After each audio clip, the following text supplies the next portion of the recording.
வணக்கம் மக்களே, welcome to FDFS with Mohi. இந்த வாரம் 6 தமிழ் திரைப்படங்கள் வருது. அதில் 2 படத்தினுடைய ப்ரெஷ் ஷோ அரங்கேறிச்சு. 2 படத்தையும் பார்த்தாச்சு ஆக்சுவலி. ஸோ 2 படத்துக்கு வந்து நல்ல ஒரு ரெஸ்பான்ஸ் கிடச்சிருக்கு. அந்த வகையில் இப்போ நம்ம ஃபஸ்ட்டு பார்க்கக்கூடிய திரைப்படம் என்ன அப்படின்னு கேட்டிங்கன்னா, லப்பர் பந்து. இந்த படத்தை இயக்கியிருக்காரு அறிமுக இயக்குனர் தமிழரசன் பச்சமுத்து அவர்கள். இந்த படத்தை லீட் பண்ணியிருக்காங்க அட்டகத்தி தினேஷ் அவர்கள், ஹரிஷ் கல்யாண் அவர்கள், ஸ்வசிகா அவர்கள் அண்ட் சஞ்சனா அவர்கள். இந்த படத்தை இசையமைச்சிருக்காரு ஷான் ரோடன் அவர்கள். ஸோ இந்த படத்தினுடைய மையக்கரு அப்படின்னு கேட்டிங்கன்னா கிரிக்கெட் தான் மையப்புள்ளியாக அமைஞ்சிருக்கு. ஸோ கிரிக்கெட்டை வச்சு இந்த வருஷத்தில் ரிலீஸ் ஆன ப்ளூ ஸ்டார் நல்ல ஹிட்டு. ஸோ அடுத்தது இதுவும் ஒரு ஹிட்டா இல்லை அவுட்டா அப்படின்றத நம்ம டீட்டெயிலாக பார்க்க போகிறோம். ஸோ இந்த ரிவ்யூக்கு போகிறதுக்கு முன்னாடி இந்த ரிவ்யூ ஆனது உங்களுக்கு பிடிச்சிருந்தா மறக்காமல் லைக் பண்ணுங்கள், கமெண்ட் பண்ணுங்கள், ஷேர் பண்ணுங்கள், சேனலை சப்ஸ்கிரைப் பண்ண மறந்துடாதீங்க. வாங்க நம்ம ரிவ்யூக்கு போகலாம். லப்பர் பந்து இந்த படத்தினுடைய ஒன்லைன் என்ன அப்படின்னு கேட்டிங்கன்னா, அட்டகத்தி தினேஷ் அவருடைய பெயர் கெத்து அப்படின்னு கூட சொல்லலாம்.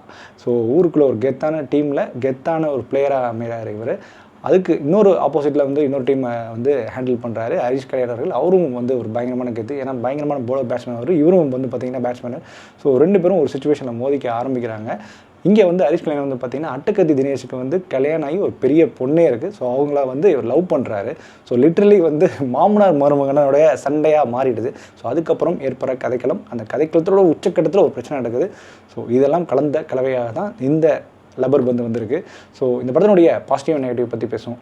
பாசிட்டிவ் அப்படின்னு கேட்டிங்கன்னா, இந்த படத்தினுடைய ஸ்க்ரீன் ப்ளே வடிவமைக்கப்பட்ட விதம் நிறைய இடங்களில் என்கேஜிங் ஆகுது படம். ஸோ ஒரு என்கேஜிங்கான ஒரு த்ரில்லர் ஒரு படம் பார்க்குறது அப்படின்ற போது, அதுவும் ட்ராமா செக்மெண்ட் படம் பார்க்கும்போது ரொம்ப நாள் ஆன மாதிரி ஒரு ஃபீல் இருக்குது. அதாவது இப்போ கோட் படம் வந்தது, அது ஒரு த்ரில்லர் செக்மெண்ட்டில் போகிற ஒரு செக்மெண்ட்டு. பட் ஒரு ட்ராமாவாக ஒரு படம் எனக்கு தெரிஞ்சு ஆஃப்டர் நான் குட் நைட்டுக்கு அப்புறம் ஒரு ட்ராமா படம் ஒரு ஃபுல் என்கேஜாக போகுதுன்னா அப்படின்னா இந்த படம் தான் நான் சொல்லுவேன் கண்டிப்பாக. ஸோ அந்தளவுக்கு படம் பயங்கர என்கேஜாக போயிட்டுருக்கு. நல்ல ஒரு ஸ்க்ரீன் ப்ளே, நிறைய இடங்களில் கேஸ்டிசம் பற்றி பேசுகிறாங்க, நிறைய இடங்களில் நிறைய அரசியல்கள் பற்றி பேசுகிறாங்க, நிறைய இடங்களில் ஃபுல்லாக ஃபன்னாக போகுது. இன்னும் நிறைய இடங்களில் வந்து பார்த்திங்கன்னா ஒரு ஹார்ட்மெட்டான ஒரு காதல் கதைகளும் இருக்குது. அதாவது ஒரு வயது முதிர்ந்த, அதாவது ஒரு 40-45 வயசில் வர காதலும் இருக்குது, இங்கே ஒரு இளமை காதலும் இருக்குது. ஸோ அவங்களுடைய லவ் போர்ஷன்ஸாக இருக்கட்டும், அப்புறம் கிரிக்கெட் தான் நிறைய இடங்களில் ப்ளேஸ் பண்ணப்பட்டிருக்கு. அந்த கிரிக்கெட் சீக்வன்ஸ் எடுக்கப்பட்ட விதமாக இருக்கட்டும், எல்லாமே அந்த ஸ்க்ரீன் பிளேவை ஒரு ஃபுல்ஃபில்லாக ஆகிறனால இந்த படம் என்கேஜிங்காக மனவுது. அதுதான் இந்த படத்தினுடைய ஒரு மிகப்பெரிய பாசிட்டிவாகவும் அமையுது. அண்ட் தென் இந்த படத்தில் உண்டாக்கப்பட்ட சினிமோட்டோகிராஃபி பாராட்டியான தினேஷ் அவர்கள். ஸோ இது அதாவது ஒரு பால் எடுத்து போட்டு அந்த பால் வந்து பேட்டில் பட்டு பேட்லேருந்து அங்கேருந்து கிரவுண்டுக்கு போகிற வரைக்கும் அதை ஃபாலோ பண்ணி ஒரு கேமரா ஆங்கிள் காமிச்சிருப்பாங்க. செம்மையான ஒர்க் இந்த படத்தில். முக்கியமாக இந்த படத்தில் விஜயகாந்தருடைய ரெஃபரன்ஸ் நிறையவே இருக்குது. ஆக்சுவலி இந்த படமே ஒரு விஜயகாந்துக்கு ட்ரிபியூட் படமாக கூட அமைதுன்னு தான் சொல்லி ஆகணுங்க. ஏன்னா படம் ஃபுல்லாகவே விஜயகாந்தோட சாங்ஸு, அந்த சாங்ஸுக்கு அட்டகத்தி தினேஷ் பண்ணுற சில விஷயங்கள், அது எல்லாமே இந்த படத்தினுடைய ஒரு மாஸ் மூமெண்ட்டாக கூட மாறுதுன்னு கூட சொல்லலாம். நிறைய இடங்களில் விஜயகாந்த் ப்ளேஸ் பண்ணுற சாங்ஸ் எல்லாமே ப்ளேஸ் பண்ணுற எல்லா இடத்துலையும் வந்து கத்திங்கன்னா கிளாப்ஸ் அள்ளி கொட்டும். அதை நான் ஷார்ட்டாக சொல்கிறேன். அண்ட் இந்த படம் வந்து ஒரு புது டைரக்டர் தான் இயக்குனாரா அப்படின்ற ஒரு டவுட்ஃபுல்லாக இருந்தது. ஏன்னா அப்படி ஒரு ஃபீலே தெரியல எனக்கு வந்து. ஆஃப்டர் ஒரு சென்னை 28க்கு அப்புறம் இந்த படம் ஒரு ஜாய்ஃபுல்லான, அதுவும் முக்கியமாக அந்த கிரிக்கெட்டை மையப்படுத்தின போது ஒரு ஜாய்ஃபுல்லான ஒரு படமாக இருந்தது. அடுத்ததாக இந்த படத்தில் உண்டாக்கப்பட்ட நடிகர்கள், எஸ்பெஷலி அட்டகத்தி தினேஷ் மனுஷன் அப்படியே கெத்து அப்படின்ற மாதிரியே அந்த பேருக்கு ஏற்ற மாதிரி கெத்தாக இருக்கார். படம் ஃபுல்லாக ஒரு மாஸாகவும் இருக்கார், அட் சேம் டைம் ஒரு பொண்ணுக்கு அப்பாவும் இருக்கிறாரு. அதுமாதிரி வேலை வெட்டி போகாமல் அது ஒரு கெத்தாகவும் நினச்சிட்டு இருக்காரு அட் சேம் டைம் வந்து. ஸோ அவரோட ரோல் ரொம்ப ஒரு கேஷுவலாக அப்படியே வராரு, சரளமாக நடிச்சுட்டு போயிட்டே இருக்காரு. அந்த வயசான லுக்கில் நடிக்கிறதுக்கே ஒரு கெத்து வேணும்.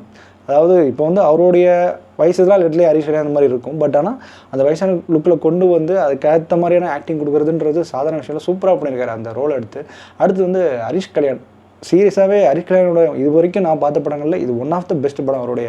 அதாவது பார்க்கிங் எடுத்து வந்து பார்த்திங்கன்னா நல்ல ஒரு உழைப்பை கொடுத்துருக்காரு. படம் ஃபுல்லாகவே நல்ல நடிப்பு கொடுத்துருக்காரு, நல்ல மேக்கப் ஒர்க்லாம் பண்ணியிருக்காங்க. சூப்பரான காஸ்டிங் அப்படின்னு தான் சொல்லுவாங்க அந்த படம் ஃபுல்லாகவே. எனக்கு லிட்டரலி ஒரு பாரஞ்சித் படம் பார்த்த மாதிரி இருக்குது. ஒரு பாரஞ்சித் லைக் மெட்ராஸ் படம், அப்புறம் அந்த ப்ளூ ஸ்டார் அதெல்லாம் சொல்லணும்னு பார்த்தீங்கன்னா லிட்டரலி அந்த ஒரு ஃபீல் கொண்டு போச்சு. நீங்கள் அவரோட படங்கள்லாம் எடுத்து பார்த்தீங்கன்னா படம் ஃபுல்லாக கேஸ்டிங் நல்லா சூப்பராக ஒர்க் அவுட்டாக இருக்கும். இந்த படத்துலையும் சரி, காளி வெங்கட்டாக இருக்கட்டும், ஹீரோயின்ஸ் 2 பேரும் இருக்கட்டும், காளி வெங்கட், பாலசரவணன், அப்புறம் வந்து செஞ்சன் அவர் நினைக்கிறேன், அப்புறம் வந்து டிஎஸ்கே ஒரு மாதிரி நெகட்டிவ் ஷேட்லேயும் வராரு. ஸோ இவங்க எல்லாருமே இந்த ரோலை ரொம்ப அழகாகவே நேர்த்தியாக பண்ணியிருக்காங்க. எல்லாருமே நம்மளுக்கு மைண்டில் நிற்கிற அளவுக்கு ஒர்க்கு கொடுத்துருக்காங்க அப்படி தான் சொல்லி ஆகணும். அடுத்ததாக இந்த படத்தினுடைய ஷான் ரோல்டன் அவருடைய பாடல்கள் ஒரு 2 இடத்துல கொஞ்சம் கொஞ்சமாக தான் ப்ளேஸ் ஆகுது. ஆனால் படம் ஃபுல்லாக ஒரு காமிக் வே ஆஃப் மியூசிக் கொடுத்துருக்காரு. எஸ்பெஷலி இந்த கிரிக்கெட் போர்ஷன்லாம் இருக்கட்டும், அதுமாதிரி காமெடி சீக்வன்ஸ்லாம் ரொம்ப சூப்பரான ஒரு சீக்வன்ஸ் கொடுத்துருக்காரு, அதாவது மியூசிக் சீக்வன்ஸ் கொடுத்துருக்காரு.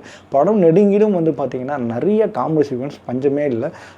அடுத்தடுத்த மாதிரி இருக்கும். ஸ்க்ரீன் ப்ளே செகண்ட் ஹாஃப் ஒரு சின்ன மைன்யூட்டான இடங்களில் மட்டும் லேக் அடிக்கும். மற்றபடி ஒரு கம்ப்ளீட் படத்தை பார்த்து முடிச்சுட்டு வந்த ஒரு ஃபீல் கண்டிப்பாக இந்த படம் லப்பர் பந்து ஒரு ஆஃப்டர் ஒரு லாங் டைம் ஒரு நம்மளுக்கு வந்து தமிழ் சினிமாவில் கொடுத்துருக்காங்க அப்படின்னு தான் நான் சொல்லுவேன். ஸோ லப்பர் பந்து பார்க்கலாமா வேணாமா, இல்லை கண்டிப்பாக பார்த்தே ஏற்றணும் அப்படின்னு கேட்டிங்கன்னா கண்டிப்பாக இந்த லப்பர் பந்து வந்து ஒரு 6 அடிக்கக்கூடிய ஒரு பந்தாகவே அமைஞ்சிருக்கு. ஸோ அந்தளவுக்கு படம் நல்லா அவுட்புட் கொடுத்துருக்கு, நல்லா வந்திருக்கு. So don't miss to watch in theatres. கண்டிப்பாக ஒரு ஃபுல் என்டர்டெயின்மெண்ட்டோட வெளியே வரக்கூடிய படமாக இந்த லப்பர் பந்து அமைஞ்சிருக்கு அப்படின்னு தான் சொல்லி ஆகணும். இந்த படத்தை நம்ம கொடுக்கக்கூடிய ரேட்டிங் என்ன அப்படின்னு கேட்டிங்கன்னா 5க்கு 3.75. ஓகே மக்களே, இந்த ரிவ்யூ பிடிச்சி நான் நம்புறேன். இந்த ரிவ்யூ பிடிச்சினா மறக்காம லைக் பண்ணுங்கள், கமெண்ட் பண்ணுங்கள், ஷேர் பண்ணுங்கள், சேனலை சப்ஸ்கிரைப் பண்ண மாதிரி. And then stay with me FDFS with மோகி.